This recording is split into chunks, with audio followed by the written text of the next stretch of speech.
What's in my water? What's in here? Many of the problems Pennsylvania farmers Carolyn Knapp and Carol French have with hydrofracking boils down to the water. Both believe it's responsible for their family's health problems. It comes out of the faucet and it looks like this. It's white and pearly. And when you let it set, you'll see a gathering of sand underneath. That's Carol's water on a bad day. When I visited, things looked better, but not by much. My water never gelled like Jell-O, ever.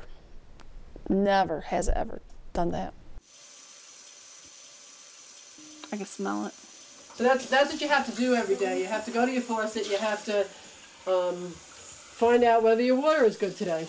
This is the water that came out of Carol's tap. It's kind of jelly. There's bubbles in it. It doesn't look so great. This is water that came from a jug at Walmart. It's clear. It tastes like water. It's something you would drink. So the question is, would you drink this? Would you cook with this? Would you wash your clothes with this? Would you shower with this? Can you put a price on clean water? I asked that question to Neil Vitale, an organic dairy farmer in Woodhull, New York, who was in favor of hydrofracking. I'm not going to answer that because I'm not risking it. This was just the water that came out of her tap. I then showed Neil the water from Carol's tap taken earlier that day.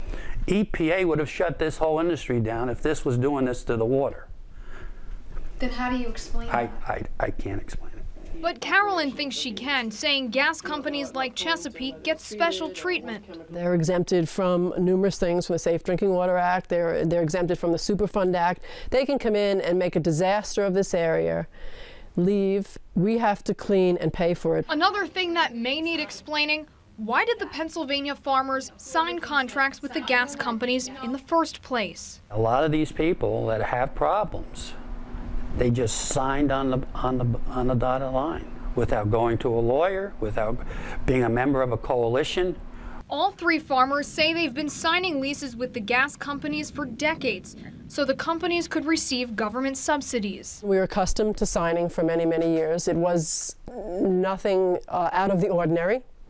And the other thing is that we trusted people. They knew that we are trustworthy people. And when someone comes to you and you ask questions, when you shake your hand with someone after they've answered your questions, you believe that what they say is in those written words that you've just signed.